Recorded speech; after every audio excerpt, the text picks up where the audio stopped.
நலத்துடன் என்னங்க எல்லாம் நல்லா இருக்கீங்களா? இன்னைக்கு காலையில பார்த்தீங்கன்னா சுண்டல் குழம்பு வச்சிருந்தேங்க. மத்தியானத்துக்கு சாப்பாடுக்கு சுண்டல் குழம்பு ஊத்தி குட்டியா 2 தோசை சுட்டு நெறைய சுண்டல் போட்டு வெள்ளைப்பூடுலாம் போட்டு சாப்பிட்டப்ப அவ்வளோ தெய்வாமிர்தமா இருந்துச்சுங்க. அதுவும் இந்த கொட்டுற மழைக்கு அப்படியே சுட சுட சுண்டல் குழம்பு நல்லா கொஞ்சம் தண்ணியா ஊத்தி சாப்பிட்டோம்னா அவ்வளோ செமையா இருந்துச்சுங்க. மத்தியானத்துக்கு பார்த்தீங்கன்னா, அரைக்கீரை கடைச்சலும் பண்ணியிருந்தேங்க. அதனால கொஞ்சமா அந்த கீரை போட்டு கொஞ்சமா சாதத்துல கீரை சாப்பாடு சாப்பிட்டுட்டு, கொஞ்சோண்டு சுண்டல் வச்சு சாப்பிட்டுட்டேங்க. அதுக்கப்புறம் மிச்சம் இருக்க சோறு நல்லா தாராளமா சுண்டல் குழம்பு ஊத்திட்டு, எல்லா சுண்டலையும் நல்லா குழச்சு அடிச்சோம்னா, அவ்ளோ டேஸ்ட்டா இருக்குங்க. சுண்டல் குழம்பு கெட்டியா வச்சா ஒரு டேஸ்ட் வருங்க. தண்ணியா வச்சோம்னா கெட்டியா வச்சோம்னா கறி குழம்பு டேஸ்ட்ல வரும். தண்ணியா வச்சோம்னா அப்படியே கோழி குழம்பு டேஸ்ட் வருங்க.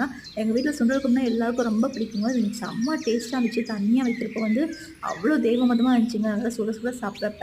அதுக்கப்புறம் ஈவினிங் ஒரு ஆரஞ்சு மட்டும் சாப்பிட்டேங்க. இதான் நான் இன்னைக்கு சாப்பிட்டது. நீங்க என்ன சாப்பிட்டீங்க? கண்டிப்பா கமெண்ட் பாக்ஸ் சொல்லுங்க. உங்களுக்கு வீடியோ பிடிச்சிருந்துச்சுன்னா லைக்கும், ஷேரும், சப்ஸ்கிரைபும் மறக்காம பண்ணிருங்கங்க. வாழ்க வளத்துடன்!